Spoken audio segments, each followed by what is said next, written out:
ఈ కల్తీ మద్యాన్ని మేము ప్రభుత్వం అసమర్థత కిందే మేము తీసుకుంటున్నామండి. ఎందుకంటే ప్రభుత్వం వారు కరెక్ట్‌గా అసలు మద్యాన్ని ప్రభుత్వ పరం చేయకుండా ప్రైవేట్ పరం చేసి అమ్మవలసిన అవసరం ఏమొచ్చింది?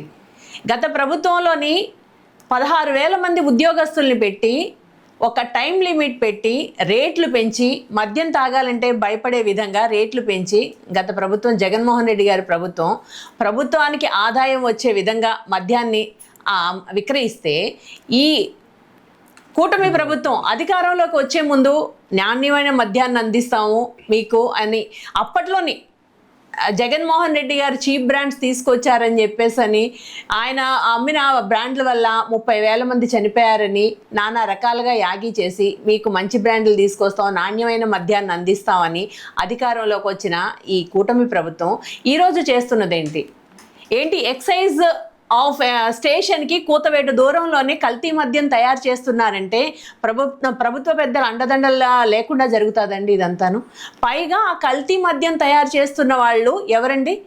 అదే తంబళపల్లి నియోజకవర్గానికి టీడీపీ తరఫున ఎమ్మెల్యేగా పోటీ చేసిన వ్యక్తి. ఇప్పుడు ఆ వ్యక్తి ఇక్కడ లేడు అనంటే వీళ్ళకి ఏమైనా స్మెల్ వచ్చి అతను ఎస్కేప్ అయ్యాడా? ముందుగానే ఇన్ఫర్మేషన్ తెలిసి ఆయన ఎస్కేప్ అయ్యాడేమో అన్న అనుమానం కలుగుతుంది మనకి.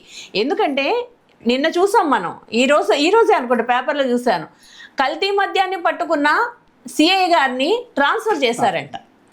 ఎందుకు ట్రాన్స్ఫర్ చేయాల్సి వచ్చింది? కల్తీ మద్యం పట్టుకున్న ఆవిడ మంచి పనే కదా చేసింది. అందులో చెప్తున్న కాజు మీ స్టేషన్ పక్కనే జరుగుతున్నా మీరు ఇంతవరకు పట్టుకోలేదు అని కాజు చూపిస్తున్నారు. కరెక్టే, ఆవిడని ట్రాన్స్ఫర్ చేశారు కల్తీ మద్యం పట్టుకుందని. కానీ కల్తీ మద్యం తయారు చేస్తున్న వాళ్ళకి మీరు ఇచ్చిన శిక్ష ఏంటి?